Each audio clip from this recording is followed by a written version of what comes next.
toto je ten najšialenejší ilegálny závod na svete. Bol inšpiráciou pre niekoľko filmov, nesie niekoľko tragických nehôd a jazdí sa samozrejme po verejných komunikáciách. Spravidla sa štartuje pri slávnom parkovacom dome Red Bull Garage v New Yorku a finišuje sa na opačnej strane kontinentu, a teda pri hoteli Portofino v Kalifornii. Závod má po tej najvýhodnejšej strane 4508 km a Google Maps vraví, že sa dá zvládnuť za 42 hodín bežnej jazdy. Rekordéri tohto závodu to ale zvládajú za menej ako 26 hodín.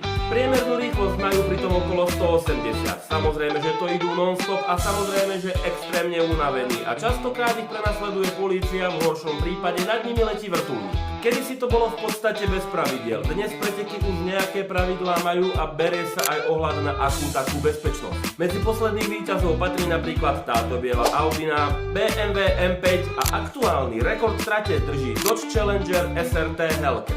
A áno, autá majú aj rôzne úpravy, medzi inými napríklad externá amatérsky poskladaná palivová nádrž v kufri. Hádam, keď máš ísť bomby, tak sa nebudeš flákať po benzínkach, to dá rozum. Ako vždy ďakujem, sleduj ma a čau.